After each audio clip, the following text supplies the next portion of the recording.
கர்த்தர் கிருபை நிறைந்த தேவன். அவருடைய கிருபையும் தயவு நம்மோடு இருக்கிறது. சங்கீதம் 24 ஒரு வசனம், யார் கர்த்தருடைய பர்வதத்துல ஏறுவான்? யார் அவருடைய பரிசுத்த ஸ்தலத்துல நிலைத்திருப்பான்? சங்கீதம் 24:3-4 தான் படிக்கிறோம். கைகள்ல சுத்தம் உள்ளவன், இருதயத்துல மாசு இல்லாதவன், தன் ஆத்மாவை மாயைக்கு ஒப்பு கொடாமல் கபட ஆணையிடாமல் இருக்கிறவன், அவனுக்கு கர்த்தரான ஆசீர்வாதமும் ரட்சிப்பின் தேவனால் நீதியும் கிடைக்கும். ரொம்ப கர்த்தருடைய சமூகத்துல, கர்த்தருடைய பிரசன்னத்துல, கர்த்தருடைய சமூகத்துல இருக்கணும் அப்படின்னா, கர்த்தருடைய இருதயத்துல இருக்கணும்னா ரொம்ப கை சுத்தமா இருக்கணும்.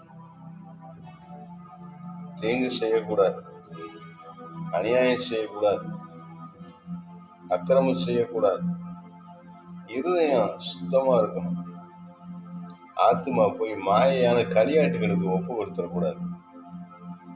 ஆத்மாவை கொண்டு போய் மாயையான விக்கிரகங்களுக்கு ஒப்பு கொடுத்துடக்கூடாது. உங்க ஆத்மாக்களை மூட பழக்க வழக்க, மூட நம்பிக்கைகளுக்கு ஒப்பு கொடுத்துடக்கூடாது. பொய் சொல்லக்கூடாது, கபட ஆணையிடக்கூடாது, யாரையும் வஞ்சிக்க கூடாது. அவர் நம்முடைய நீதியை நமக்கு விளங்க பண்ணுகிற தேவனாக இருக்கிறார்.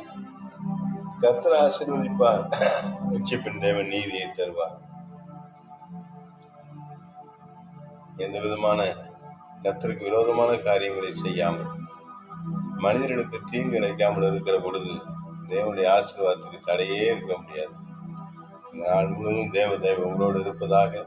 இந்த வசனங்களை கர்த்தர் ஆசீர்வதித்து உங்கள் கரத்திலே தருவாராக. ஆமென்.